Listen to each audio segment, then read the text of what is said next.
Hello everyone, another day, another legal learning. A lot of us in the service in the Department of Education, familiar or nakadungog na gyud ani ng mga kasong gifile batok sa mga maestra. Like for example, negligence of duty, misconduct, dishonesty, or conduct prejudicial to the best interest of the service. Pero pangutan na, unsa din ni sila? And how we can avoid this kind of cases. Tara, let's talk about this. Under the civil service rules, administrative cases are serious offenses. Ang epekto ani, pwede ta ma-demote, ma-suspenso, or worse, pwede ta ma-dismiss sa ato ang panerbisyo. That is why it's very important for us to know and understand the definition and the penalties so that we can protect ourselves and of course, our career.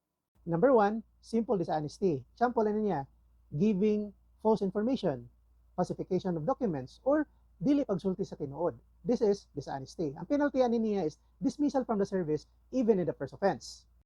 Number two, grave misconduct. Example ani, teachers engage in corruption, abuse in authority, or serious violation of the rules. That is grave misconduct. Penalty ani niya is either dismissal or suspension depending on the gravity of the offense being committed.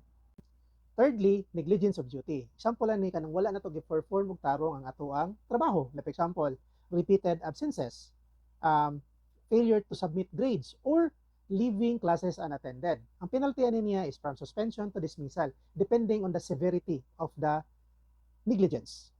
Number 4, conduct prejudicial to the best interest of the service. Kani siya na flexible ni siya but serious administrative offense under civil service rules.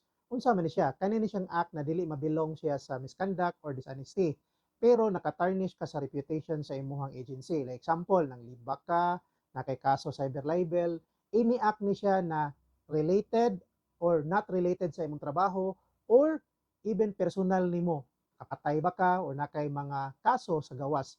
So, nakadaot ka sa reputasyon sa imuhang agency, you can be filed conduct prejudicial to the best interest of the service. Ang penalty ani niya, first offense, 6 months, 1 day to 1 year, and second offense, dismissal from the service. So in closing, ma'am and sir, our integrity is our best asset in public service. So dishonesty, misconduct, negligence, or conduct prejudicial to the best interest of the service will not only destroy our career but also the public trust. This has been Attorney Ken Arroyo Marsado saying, let's continue to empower our community with knowledge, dignity, and justice.